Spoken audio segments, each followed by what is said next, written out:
Gaffer, if we can begin by looking back at the 5-0 win against Hungerford last Saturday, it was a particularly pleasing encounter. I know that the first half pleased you more than the second, given your post-match comments, but what particularly pleased you about particularly that first half display? Just our control within ourselves, and our control against an opposition that was obviously first half is going to be lively and up for it, and so I thought our passing, our movement was good, and there was an end product, which is the main thing, because you can have an end product after one pass or after 10 passes. At the end of the day, you've got to have that end product. So I think I could see in the faces of the boys that they'd enjoyed that first half. I don't think they didn't enjoy, it wasn't as if I didn't enjoy the second half, but it was just that I wanted us to keep going and be relentless in our pursuit of another goal. Not because you wanted to take liberties with the opposition, but having said that, we did absolutely control the game.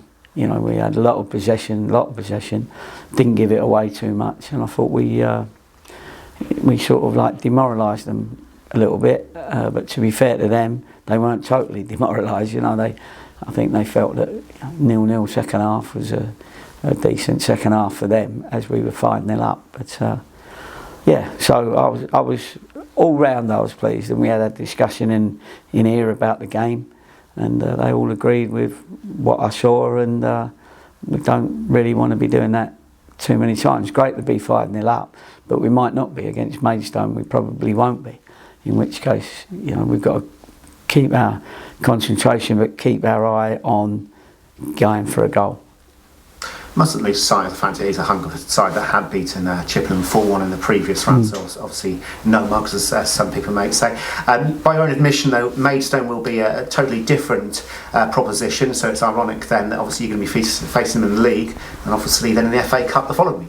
Yeah, double headers are always interesting because both teams will know a lot about each other over 2 games.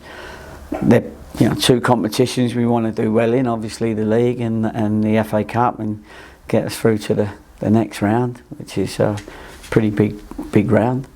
And they'll be thinking the same. Now they're only 1 point behind us, and so it's and 1 place behind us.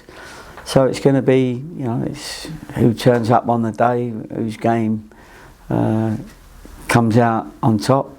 And then it's a totally new game for the FA Cup after the league game, because both teams might make some adjustments depending how that first game goes. But I'm pleased we're at home twice. They've got a lot of travelling to do in 7 days or whatever it is. But so we had a little bit of luck with the home draw, and I'm looking forward to the first game, and then I'll look forward to the second game.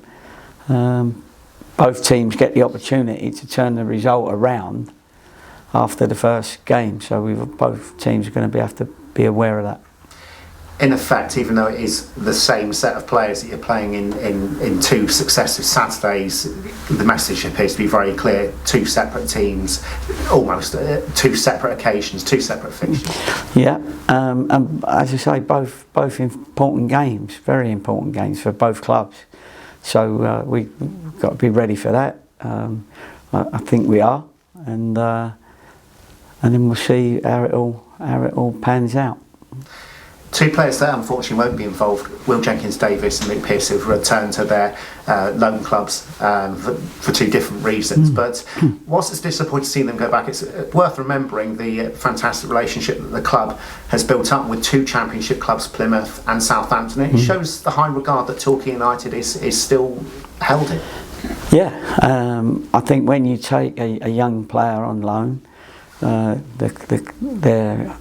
their club that they belong to needs to know that you look after them, and needs to know that when they go back, they're better players for it. Albeit for the experience of playing first team football, but also the experience of a new set of lads. Did they cope with that? And Nico Lawrence, obviously the recent ones from Southampton, done great. He's now in the league. So we played a part in that. And obviously Adam Randall, somebody like Adam Randall at Plymouth, you know, you couldn't buy him for 10 million at the moment, you know. Not that we can, but you know, Plymouth would want to keep him, obviously. But so, and we just keep a decent relationship. We make sure we do the right thing by them, by their players. We keep them in touch. Will, as you say, was unlucky because he's got an injury that meant that he would have been out for a few weeks. So he'll go back to his parent club for a little while, and hopefully when he gets fit, you know, we'll try and get him back. With Piercy, it was more of you know, he wanted the experience of fighting for a first team place. We couldn't promise him a first team place, and because of the form of Bradley Ash and Jarves, it was difficult to, you know, start him, get him in the team. He had minutes. He had 90 minutes in the Devon Cup, but he also had a couple of half hours in the league. So Southampton were pleased that with the minutes that he had, but obviously the player himself needs to be playing football. You know, he wasn't a young youngster; he was 20 odd years old, and decided that he'd be better off trying to find somewhere where he was going to get 90 minutes every week. We understood that. He's a good lad. He was a good lad while he was here, and we'll keep an eye on him for the future. Because it is a challenge, isn't it, when you're trying to sort of break up a strike force. You must be absolutely delighted with the strike force that you have at the club. Aaron Jarvis and Brad Ash in amongst the goals again on Saturday. Yeah, and they're both enjoying their football. That's the good thing. When you've got strikers scoring goals, they will enjoy their football. Jarvis is, you know, we're getting a few penalties for Jarvis. The two of them have struck up a good little partnership, which is very good.